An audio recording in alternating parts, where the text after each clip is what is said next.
Let's try the metta meditation that I mentioned earlier. On the in-breath, absorb the energy of the universe in terms of metta, or if you want, people you love, people you're neutral to, and if you're really up to the task, people you don't really like. And give it out. It's also energy to the same people. You're giving away love, giving away energy, giving away metta. It's probably easier to take metta into yourself first, and then give it out to others later.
Okay.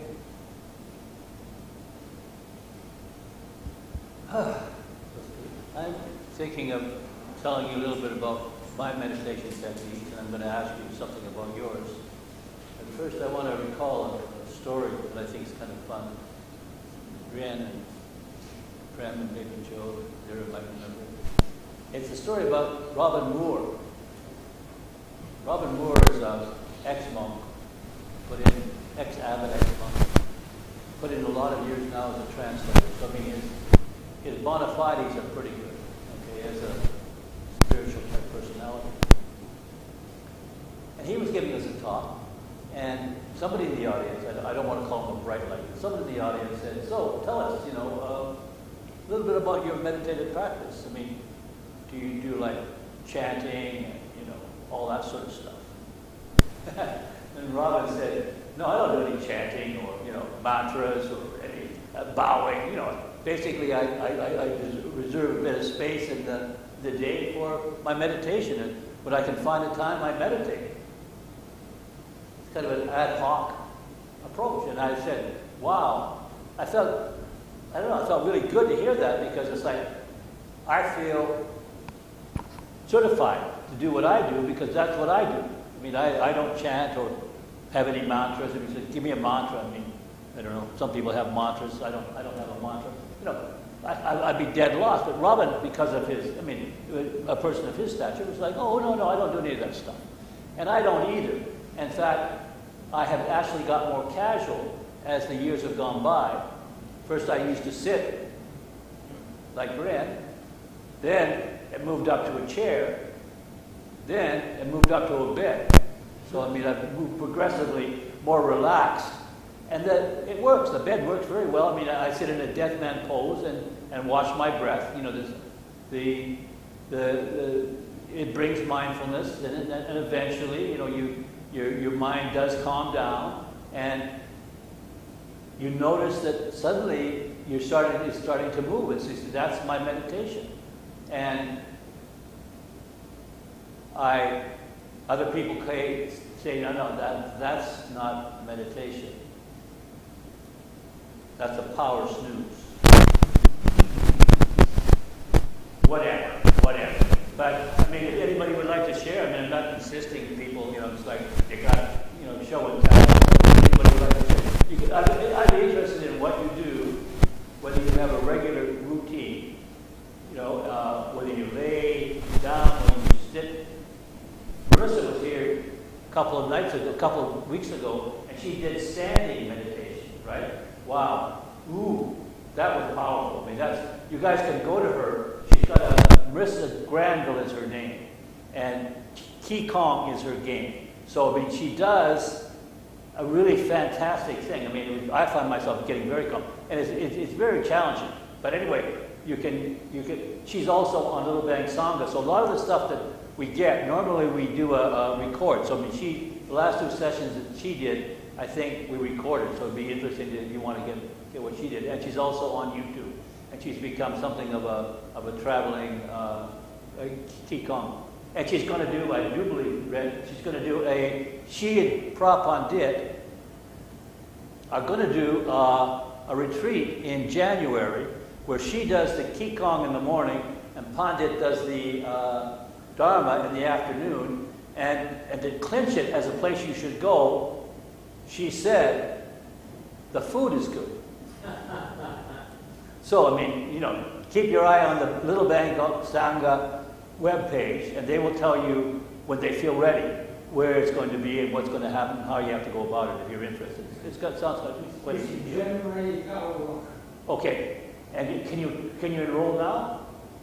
You can already register now, but it's not on our website, it's on the website of Melissa. Okay, and she's got, her website is called, is it QI? It's a combination of yoga and Qigong, so it's Yogi. Yogi, okay. YOQI. Right, Yogi. Oh, very clever. We live at that kind of age where we have to follow something clever. Okay, so does anybody want to... Okay, and I guess the most important question, technique is technique, right? I mean, okay, I sit like this and, I sit like that. But I would like to know how effective it is, okay? I think we have to move. I always believe that if you really take a religion or anything seriously, you look at it critically. And so I'd be prepared to ask the question, so does it work for you? Is it half working or not working, or is it just kind of a thing you do and you just do it out of habit? Anybody would like to? Okay. All right, good. So we'll go on then. We will move on to talking about something far more important. Oh, okay, yeah. Sorry. Oh, really?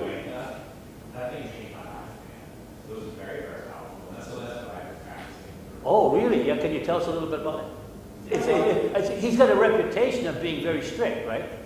Yeah, well, I think that Goenka training is considered one of the most difficult. You have to wake up at 4 a.m.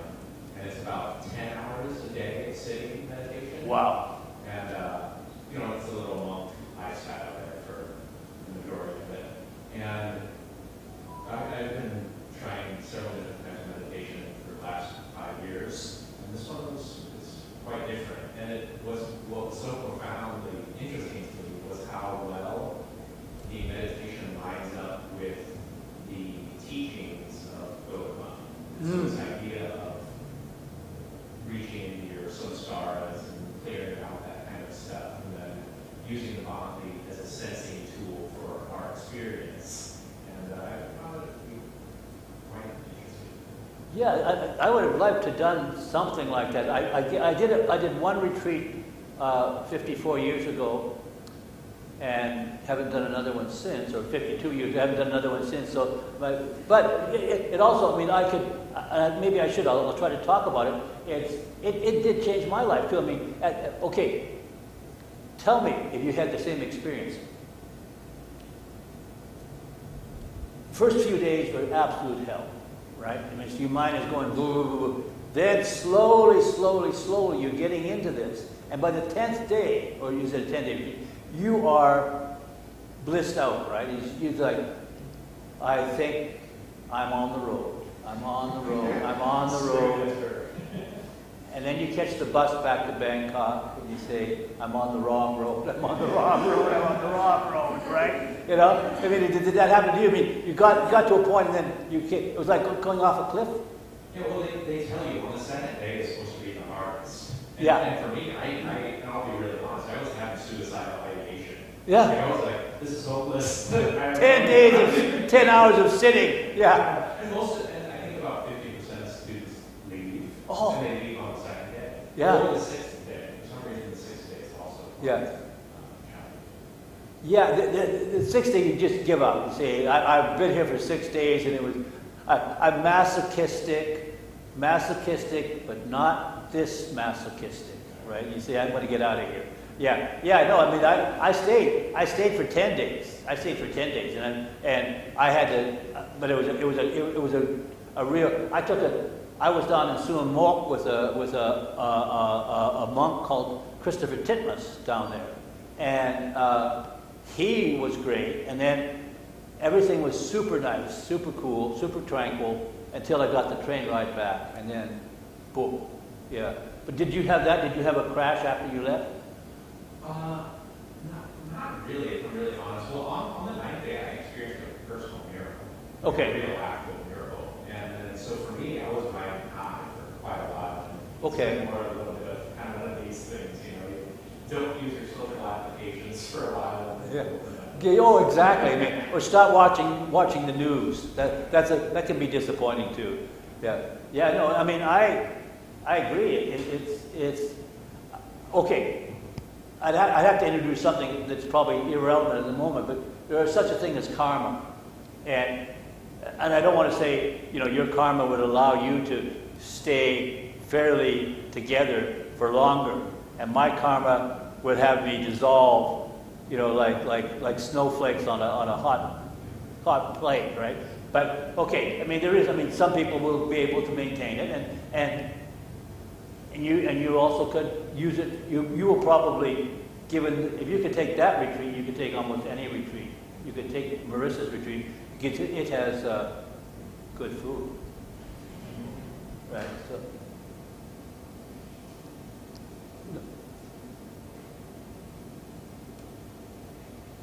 Anybody else? Let me share a bit of my experience. Okay, sure. What I've seen, there is no one way to row.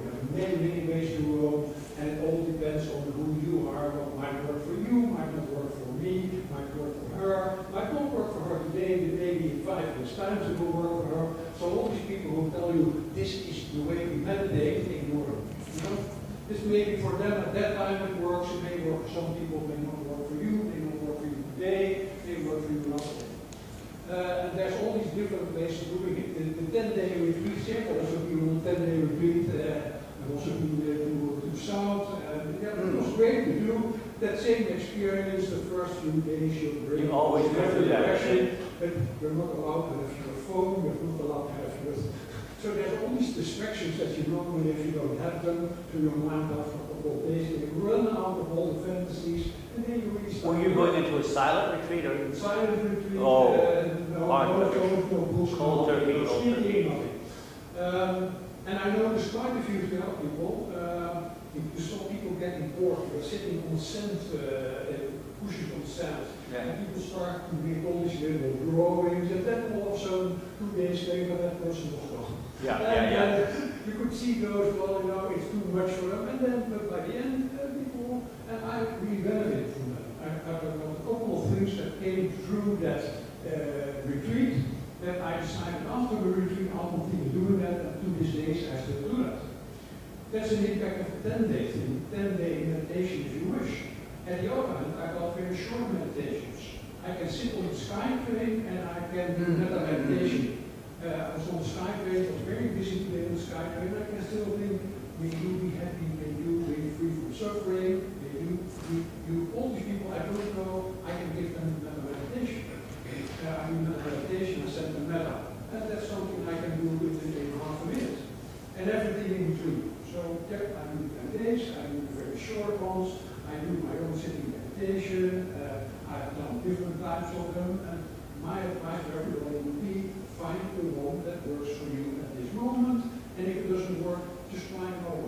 Yeah, yeah, I think that's right. I mean, and there's some teachers that click with you, and some teachers don't.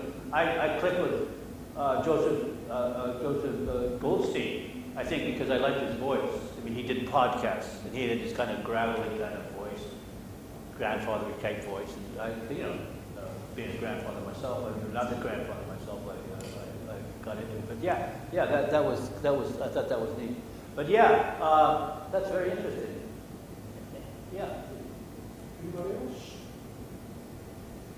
Okay, so let's go back to the really important stuff. My life. Okay.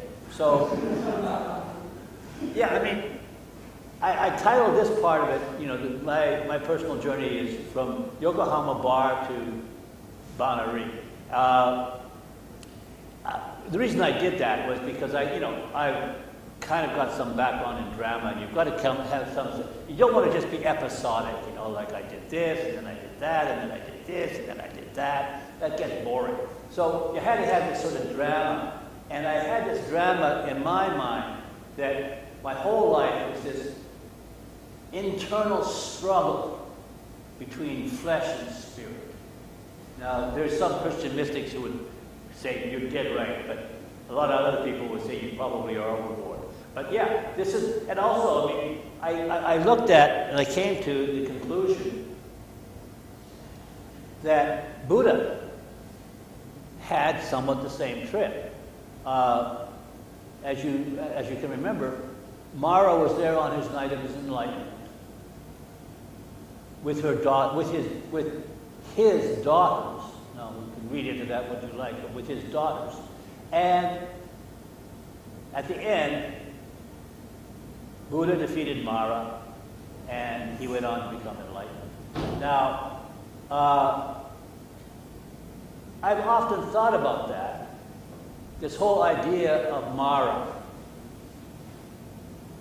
Mara can either be one of two things. It can either be, in the Christian term, the devil, or the devil, a nicer devil, because he's not quite as nasty as the Christian devil, but a devil, or he can just be the temptations, the defilements we find in our own minds, right? And I tend to believe it's the defilements in our own minds. Now, this brings up a lot of serious issues, or at least it to me. First of all, if the Buddha, and he did, kept seeing Mara on several occasions, and he always said, he beat Mara in every time, but he always said, Mara, I know you. Okay, in other words, I've got you figured out. I've got you psyched out, pal. You can't do anything to me. That puts what I consider a very interesting perspective on Buddhism. It says it's not like winning an Oscar.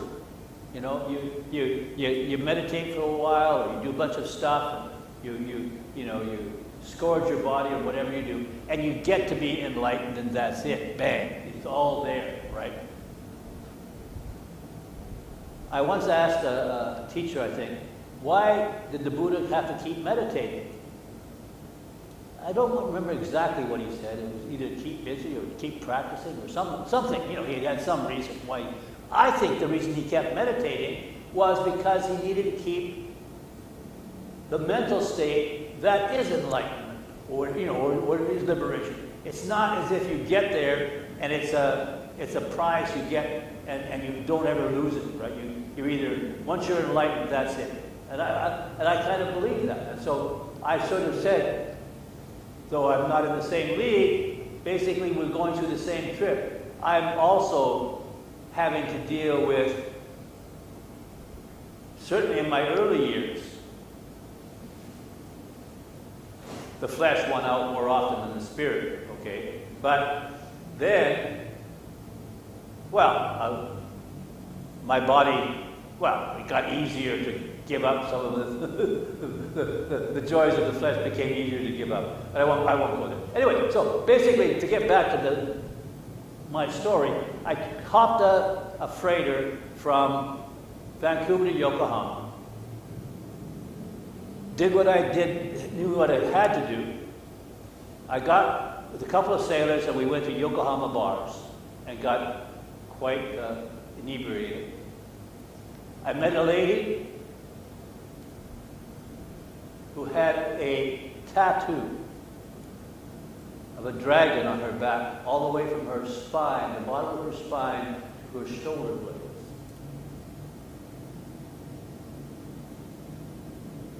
I learned later that Yakuza ladies who have boyfriends who are in the Yakuza, often have tattoos like that. I think it's quite lucky, or at least wise, that I left quite quickly in the morning. So anyway, having got my first dramatic moment in Japan, everything else seemed anticlimactic, but I made my trip down to Kyushu because I was interested in pottery. Then cut another boat to Okinawa, then cut another boat to Taiwan, then cut another boat to Hong Kong. Didn't get in to see Communist China because the Cultural Revolution was still kind of simmering along. Then made it to Vietnam. I didn't get to get a job in Vietnam because I was a third country national, and the Americans said, if you're not with us, you're against us, and we weren't with you, so you didn't give me a job. I went to Cambodia and Bangkok. And there I made a fateful decision.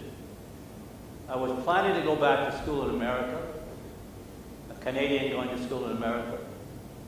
But I decided, I'm no academic. I'm not going back. So I stayed, and I've asked myself, why? Well, the easiest answer was the Thai girls. A better answer, I think, was that Thailand was more fun than Canada, which wasn't hard to achieve. And maybe even more, I think I said, if I go back to North America, I'm going to join the rat race, just like all the other rats. But if I stay here, I think I'm going to have a more interesting life. And maybe, though I saw it as kind of bowing out from a golden opportunity to get on to be a professor at some third-rate university like Mississippi U or something, I'm glad I didn't go. I'm glad I didn't go back to America, or back to Canada and then to America. Do that. Anyway, so I did that. Now I'm already in Bangkok. I'm starting to become more interested in Buddhism. I'm joining a group, and nobody remembers this, that used to meet on Soi 1, I think it was, Sukhumvit Road. The building has long since been demolished and there's a skyscraper there now. But I started going to this session, which is very much like this session, except it was less, we didn't have granted structure properly. So anyway, you know, but we did, and I don't remember anything they said, but to go back to my theme about flesh versus spirit, there was this very pleasant Catholic nun, because, you know, meditation is ecumenical. It's not something you do, you know, Jains are able to do it, Zen Buddhists are able to do it, Theravada Buddhists everybody's able to do it. So this this Catholic nun and I, after the sessions, we used to go to a place called Mama's and have a few cold beers. And I had a Kawasaki 125 at that time. I think it was a 125. Kawasaki at that time. And she lived on Convent Road, of course. And I would take her back. And what I remember is that for safety reasons and safety reasons only, she used to hold quite tightly on the back of my motorcycle. So that was the new Tom and the old Tom meeting once again. Then, not a great deal happened until actually when I was talking to you, but I went to Suan Mo, home of Bodhidasa, who was and I did the thing with Chris Titmus, and he was my first sort of on-person guru. Though I never got to know, he stayed at my house, but I never got to know him really well. But, because he left right away to go to England. He disrobed, he was a monk then, but he disrobed, and he went to England. But the one thing I can remember about his talks is he would give you a blessing. You know, may you be happy, may it be so, may it be so, may it be truly so. And I just loved that way he ended his talks, because I was always waiting for him to end the talks so he could say that. But yeah, so he did that. And after he left me, he wrote 21 books. And all very interesting, and he's now kind of a celeb inside the English Sangha. But one thing that I would bring to you, and I think it's worth noting, I'm here to bring controversy, by the way, just so you know. I'm not here to give you a sense of piety. I'm here to give you a sense that nothing is really settled. There's a lot that's not settled inside the Buddhist doctrine. And it doesn't hurt to be openly critical of our belief system. In fact, I honestly believe if you aren't critical, you're not really serious, okay? That's just my personal take on it. But anyway, Chris wrote 21 books, one of them at least, or maybe two, one of them at least, advocated and said, Buddhism is a fantastic religion. It's got so much to offer, but it has never really come to grips with the appeal and the power of Eros, the goddess of love in all its manifestations. And he is still insisting on that. He still has this very broad approach to it. And yeah, I mean, luckily we live in the internet age, and if you ever want to listen to Chris Tismas, there's dozens of his videos online. I didn't get to know him really well, but I then jumped into doing a little bit of work on my own, and I went into Joseph Goldstein, who I really like. He's a really good basic sort of guy. Nothing really radical, not where I am now, but nothing really radical, but pretty solid. But then I said, okay, I was kind of leaning that way. I was building a career as I became a associate publisher because I made some money when I went. I split out of Bangkok and went up to Laos, and I went down to Singapore and made some money in Indonesia, and I gave it to my Filipino friend, a guy named Bill Ogun, who had a publishing business, and he made me his partner. And pretty soon I was in the business side of publishing, and then I realized I didn't like the business side of publishing and got into journalism, and that was my career for a bunch of years. So after a while, I jumped back to Canada to get involved in working on an oil magazine in Canada. But then we came back, and I met in the 80s and early 90s a man named Prabhu Pandit, who was just starting, as they said in my blurb, he was just starting the Little Bangkok Sangha. He wasn't, I don't know whether he was the starter. There was a fellow named Tony, whose daughter roomed with my daughter. But Tony was trying to get this thing started. He latched on to Prabhu Pandit and said, okay, you can be the speaker. But then he and Prabhu Pandit had a falling out, and Tony said, okay, never mind. And he kind of believed, I think Tony believed, Tony's a nice guy, and an ex-monk too, but he's a nice guy, but he kind of believed, I think, that Pandit would let it go down. It turned out that he picked the wrong guy, because Pandit decided he was going to be the one-man show running the Little Bangkok Sangha, which he did for a whole bunch of years, until he kind of stepped back, and people like Ren and Vera and other people came up. Of course, it was like 12 people taking over one man's job and struggling to keep up, right? And that was what we did. But he was anyway, he's kind of gone. So now he kind of did his thing. So it was like, okay, I got involved, and then of course I moved. More recently, because I've gone through a whole bunch of online things, I went into Doug Smith and Stephen Batchelor. Now, that's a kind of a changeover because they are secular Buddhists, and they, how to put this nicely, they take the metaphysics out of Buddhism. They say, if you don't believe in reincarnation, that's fine. It's not essential. It was part of Jainism. All the stuff that the Buddha inherited from his culture is less relevant than the innovative stuff he brought into it. By the way, I'm proud to say that he never allowed any of his monks to create a status system like the caste system. And I don't know if the caste system was in place when he was there, but he certainly didn't. There was no caste system inside the Urga Sangha. Yeah, so I mean, it's been a trip for me. I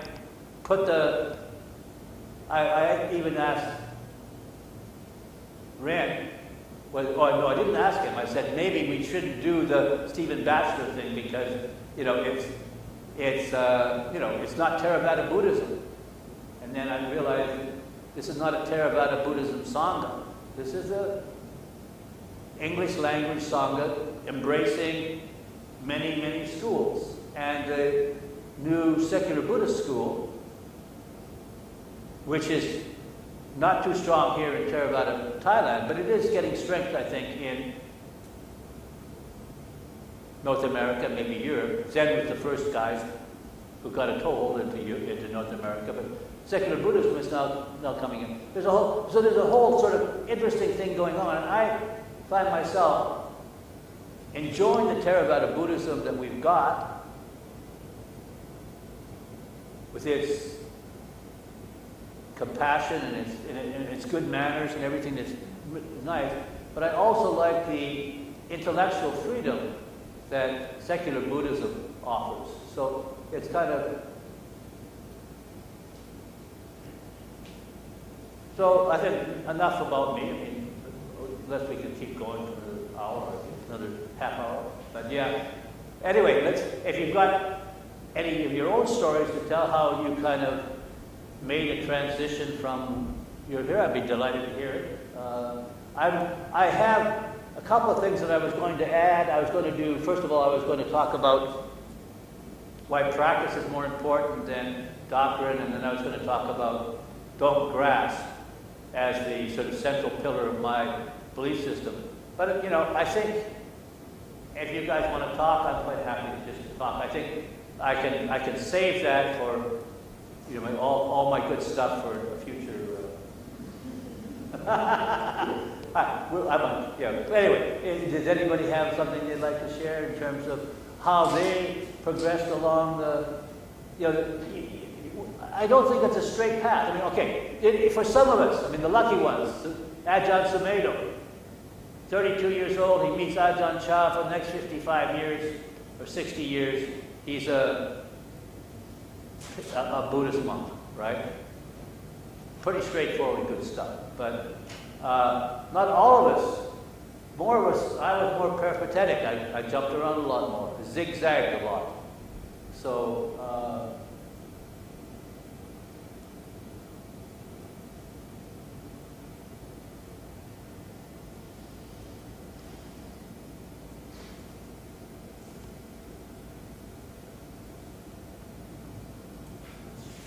looks like Mr. Noble. Please don't. okay, they're dying to hear my stories about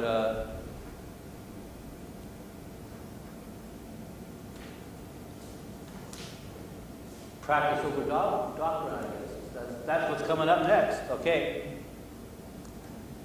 Okay.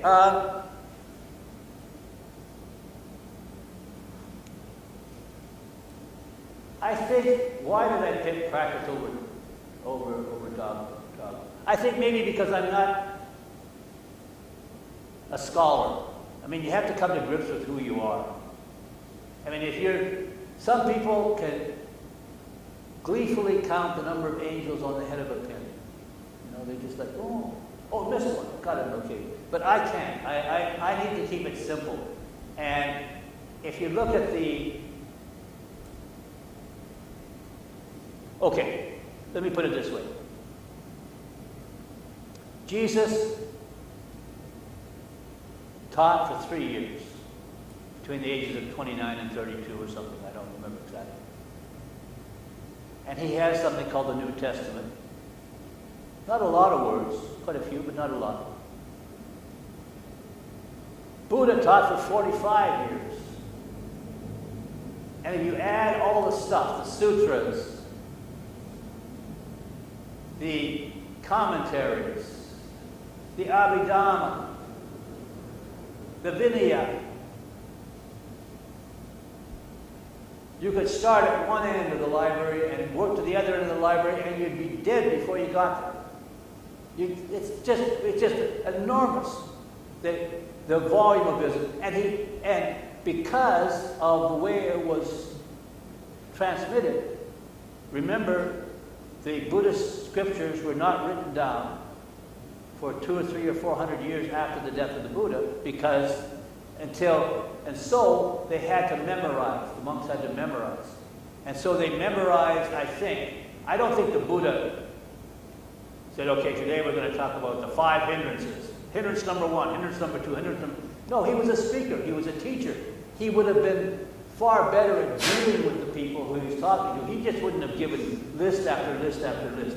But if you're trying to memorize stuff, having a list keeps you on focus. I mean, it's like, okay, cut out all the nonsense. This is what you have to do, right? Book, memo from the CEO, sell more widgets. That's it.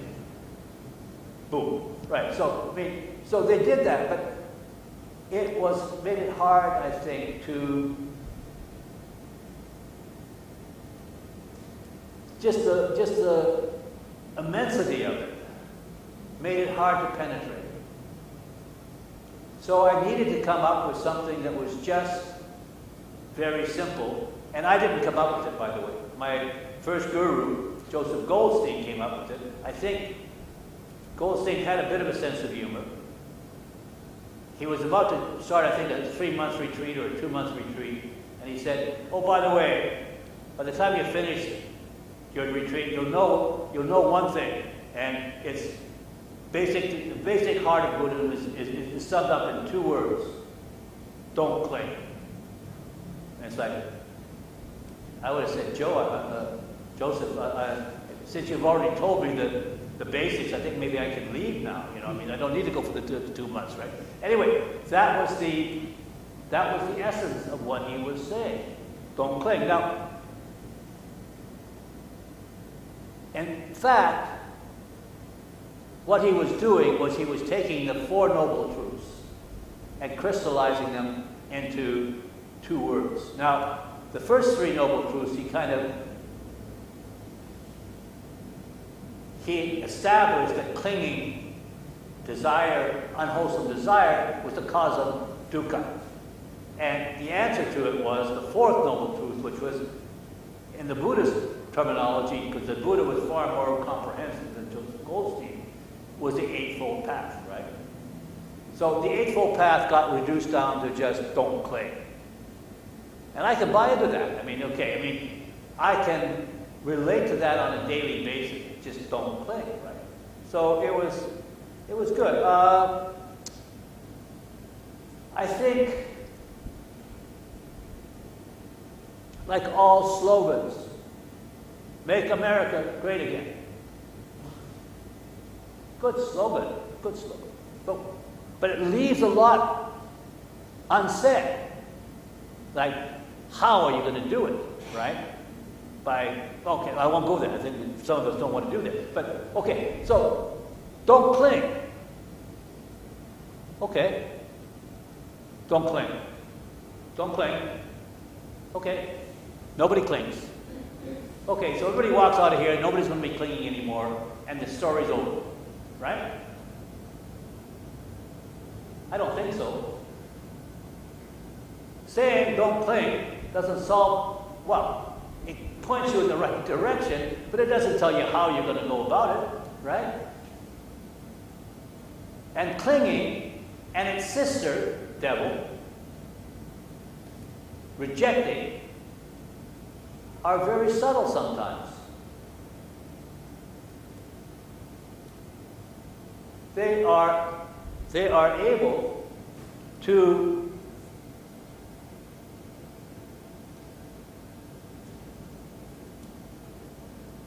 infiltrate our minds. Sometimes with a smile. Sometimes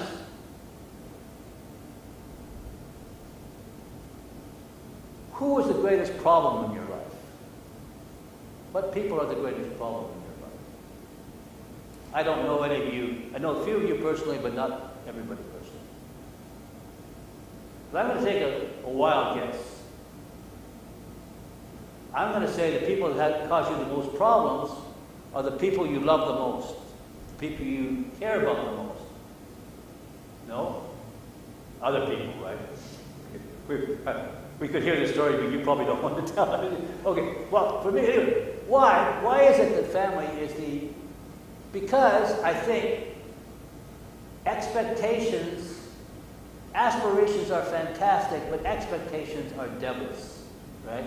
And if we have expectations about how people should behave, or how they should conduct themselves, or what they should do. My friend Joe Sakarachi, he can do anything he really wants. I'm prepared to... I'm going to give you a wide latitude, Joe. Not entirely because you're a friend of mine, but if I didn't know you at all, you could do anything you wanted. But you could do quite... But my family, I want them to be... I want to improve them. Fix them. Make them better people. That is a subtle form of clinging. And it's called... Some people call it love. Other people call it being possessive. Who knows? Anyway, there's all kinds of stuff that we could talk about. Ajahn Chah had a foreign monk who came up to him and said, you know, Ajahn, I'm going to keep my money, but you know what? You don't have to worry about that because I'm not attached to my money. Ajahn Chah said, sorry, George, you don't bring money into the temple, right? And I don't know I don't know the end of the story, whether the monk gave up his money or what, but he couldn't, right? It was there that you couldn't do that. You couldn't bring money into the temple because the attachment to it was subtle, but it was there. There were some, this is a story about California people. People in California think they're the world's greatest people. Other people think they're not. But anyway, this family was quite wealthy, you know. But they said, and they were Buddhists, they said, you don't have to worry about this beautiful house. I have this beautiful, beautiful house. But don't worry because I'm not attached to any of it. One of their guests had a bottle of red wine, Sauvignon. He said, oh, really? He was just about to pour the red wine on the carpet, the Persian carpet, priceless Persian carpet. And they go, no, don't do it, don't do it, don't do it, right? So it's like, you know, we all pretend that we aren't affected by these subtle things that are happening in our lives, but we are. Okay, I kind of rambled on. I could ramble on more, but it's 22, and if I think we could discuss what I said. I've thrown out a lot of bombs. You don't have to agree with me.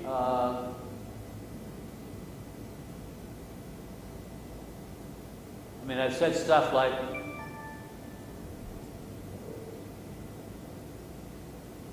or didn't say, or I was planning to say stuff like, having a celibate clergy is probably introducing an anti-sexual attitude into a religion.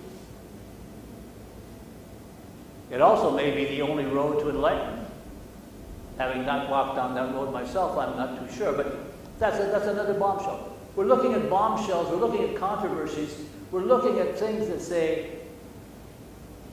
and you don't have to give up your belief system, you don't have to give up your interest. I mean,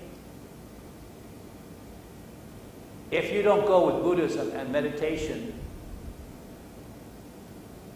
what are you going to do? Join Goldman Sachs? Become a stockbroker? By the way, I'm a stockbroker. I buy stocks. And to tell you, this will be my last story. Okay.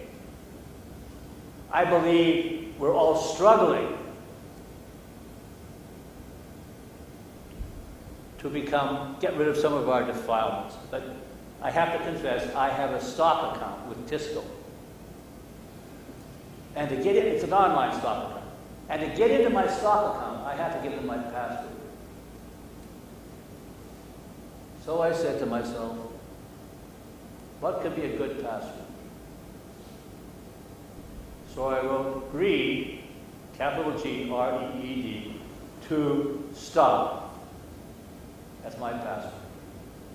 Didn't stop me from buying and selling stocks, but it gave me a perspective that at some point, I'm keeping my defilements, and they're costing me something besides, if you've seen the Thai stock market lately, a declining stock value. So, I mean, it's all there. I mean, it's all there. We do stuff. We're secularists. Most of us are, there's not one monk among us. We're all basically secular people who have got secular values.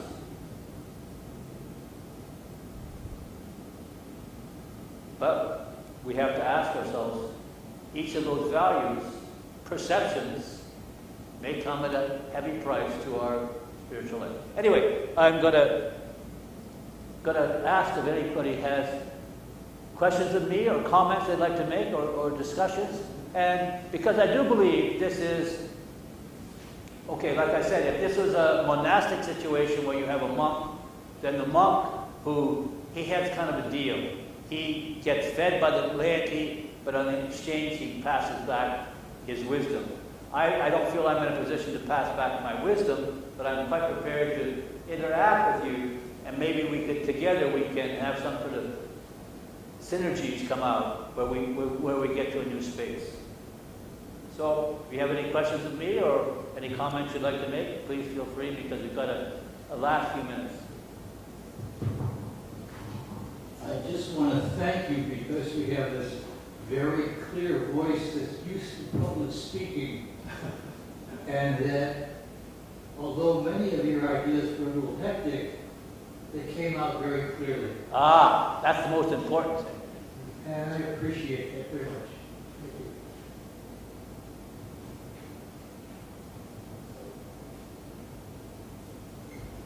Thank you. So what is secular? Is this secular Buddhism with a capital S? Is this various people from various Buddhist sect backgrounds all have the same philosophy? Okay. Is it a school? That's the question, I think. Or is it a movement? Is it a movement? Is it a school? Is it Capital S, Yeah, I would say no. I would say people like Doug Smith, he probably follows Stephen Batchelor, but not entirely. He would say, okay, his approach would be, like many people say, and I mean, Goldstein said this. He said, I don't trust a lot of things, but I trust the Buddha. And the Buddha said reincarnation is real. It's real, it's something. And if he says it's real, I'm going to say, okay, or at least I'm going to be agnostic about it. So, I mean, some people are more stringent, I think, about chopping off the metaphysical, the gods and all these other things. And while other people are like, okay, let's simply be more agnostic about it and say, okay, if we don't see because people are getting more and more scientific, we don't see the scientific evidence to back it up, at least let there be something possible. Like I talked to a guy named Woody Crean, a couple of days ago, and he was coming to do a lecture here, and I said, well, what about reincarnation? They never actually proved any of this stuff. And he said to me, yes, they did. University of Virginia. He said, there's some guy at the University of Virginia has been doing research for 40 years. I looked it up. It wasn't all that conclusive, but it's, you know, there are, so I think, I don't know if I answered your question, but I think there are degrees of secularism. That not everybody is a die-hard, no need for rituals, no need for this, no need for that. And I don't, but I think that's where it's going. And I think there's a natural inclination among North Americans to prefer the non-metaphysical. You know, but so many North Americans, I think you're probably referring to this particular professor at the University of Virginia. Yeah. Who is, you know, boy, he might pretend it's expensive and not physical. Yeah, how do you feel about reincarnation? I think. I have my doubts. I'm trying to be agnostic, but kind of leaning towards not believing it, right? It's like being agnostic would be good, because that's like being open. I want to be open-minded about this, you know. It's like I try to be open-minded about a lot of people, you know. Like I want to be open-minded, but I know you're dead wrong, you know. But you know, it's hard. Yeah. So I mean, yeah, I think secular Buddhism has some people. I mean, Bhikkhu Bodhi said, if you don't believe in reincarnation, you've turned Buddhism into tatters. It's just Bhikkhu Bodhi is a pretty heavy hitter in the Buddhist scheme of things. I mean, he's very, very respected. And he was like, but he's also Theravada. So I mean, he's like, okay, it is reincarnation is an essential tenet inside the Buddhist doctrine. If you don't believe it, you're tossing out the baby with the bathwater. So, you know, what can you say? I mean,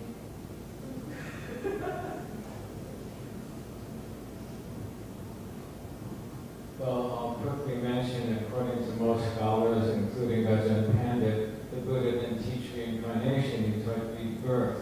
okay. It's not transmigration of the soul as it is in Hinduism. It's that some aspects of the energy of your life and your body continue after you die. But what I really want to bring up is this whole thing about practice versus Dharma study. Because if you meditate without studying Dharma, then is it Buddhism? Or you can just meditate, and anybody can meditate and say, I'm meditating, but it's not Buddhism if you never study the Dharma, you're just meditating.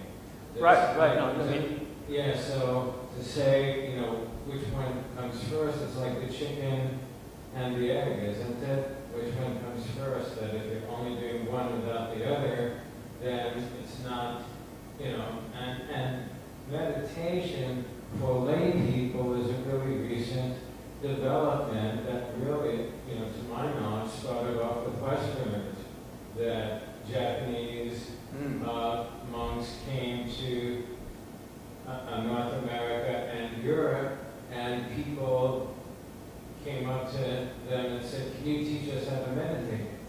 Even though they weren't monks, and the teachers were surprised. Well, meditate? Because traditionally it was monks and nuns who meditated, and it was the role of lay people to support the monks and nuns and the monastery.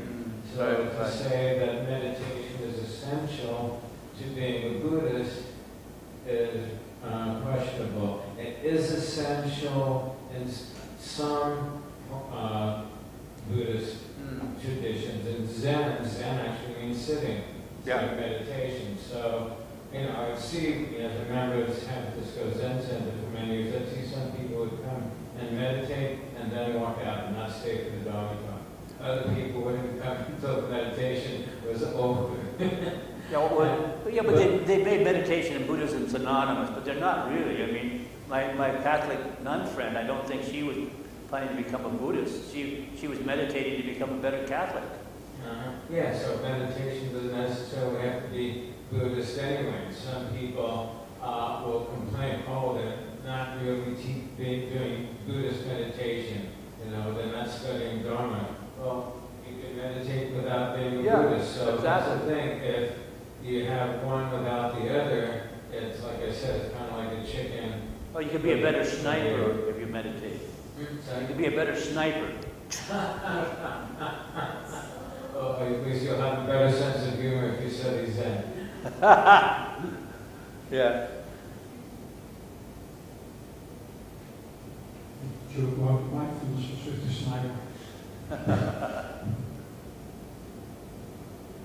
Any other comments, questions, sharing? I mean, like I said before about many different ways of meditation being applicable in different stages of your life for different people. I think the same is true for the balance between meditating and studying. You can be a professor of Buddhism and you can open the whole Dharma, you can give nice lectures about it and don't understand anything really about Buddhism. You can be an experienced meditator, but you can be a very good meditator without doing anything with Buddhism. So the way I see it, when Buddha went around, he was basically teaching, which is transmitting knowledge. If we listen to teachers here in Little Bank, we get all these different teachers and all these different angles, but it is a different angle looking at all these, basically the same thing.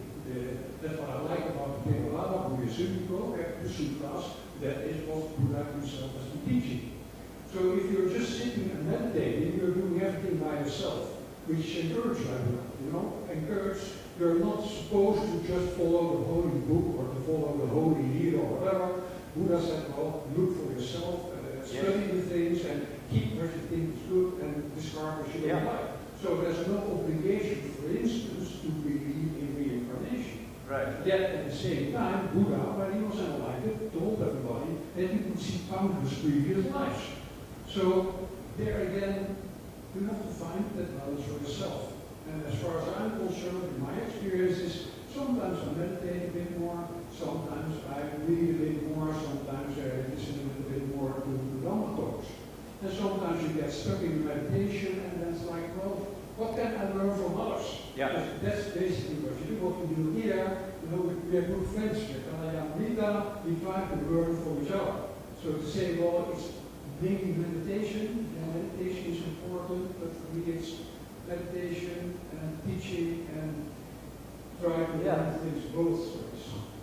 Yeah, I think you're right. I mean, I think the word that struck me is everybody has to find their own path. I mean, and that's what the Buddha said. Everybody has to find their own path. I put out signposts, and that's all I can do, friends. You know, you got to walk it by yourselves. But I got to walk that lonesome valley. You know. The Buddha himself couldn't liberate you.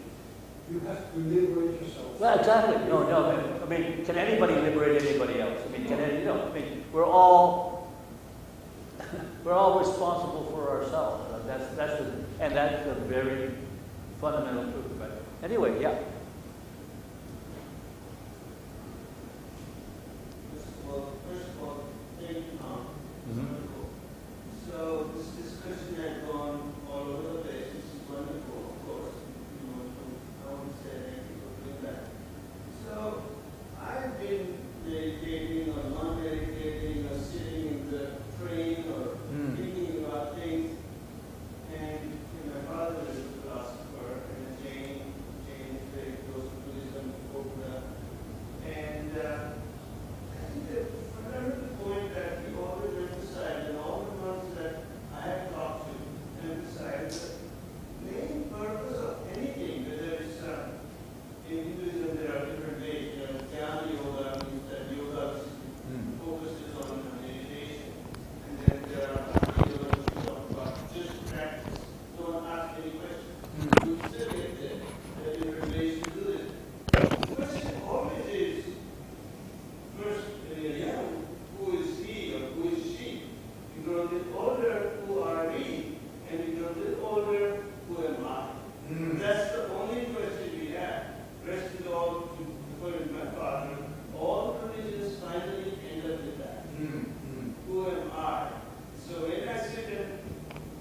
about or meditate or vipassana, vipassana part is just inside part.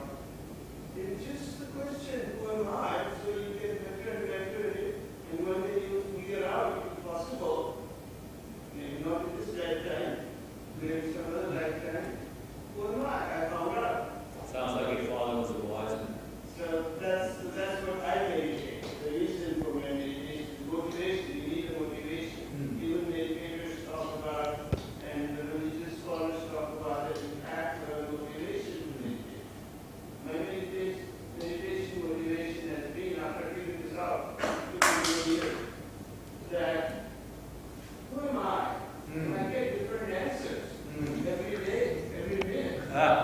And so one day I think I'll figure it out better and better, and that's the purpose of meditation to me. I don't know what you guys, and that's the whole thing.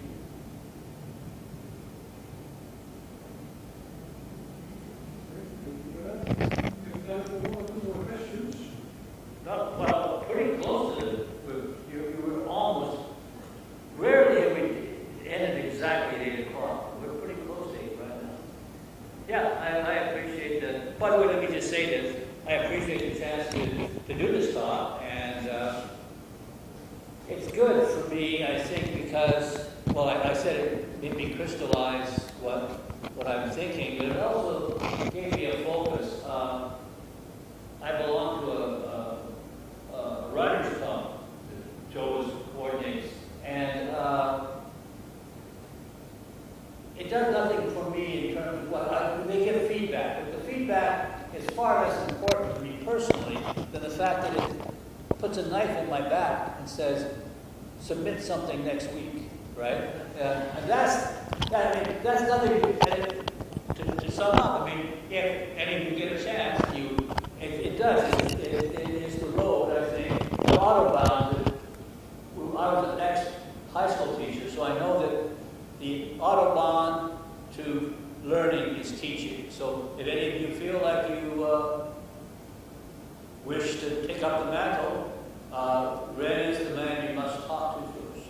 So, but it's worthwhile. It was a very worthwhile, for me it was a very worthwhile trip to put in the little extra energy, to come up with some ideas. Yeah. okay, I think that's a very nice note to end on. Yeah. So no doubt I'm going to do and we'll sit in thanking you, Tom. It's great to listen to you.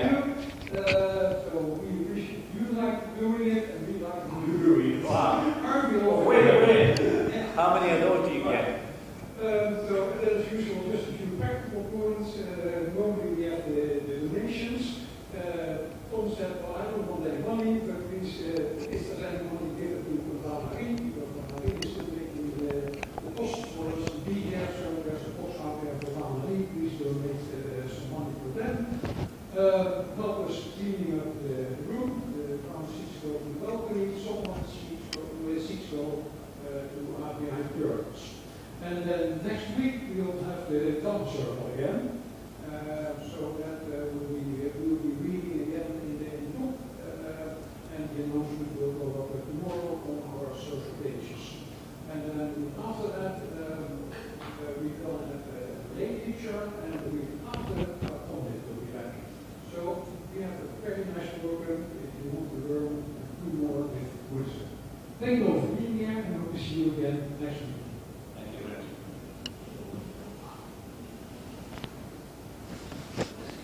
And some of us go to the cafe on the other side of the street. So everyone is welcome to join and continue the conversation.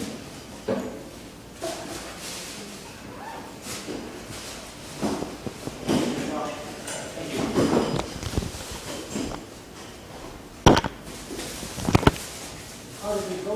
Yeah, we're all set up. Probably So should you go. are the answer to our. I got it, man. I got it. You had great instructions. Yeah. So I think we can stop the screen now. Oh, yeah, let's do that. I mean, you don't need to So we continue to go here. Stop screen, yes. Okay, perfect. Well, that's great. I mean, that's fantastic. Great. And so you come.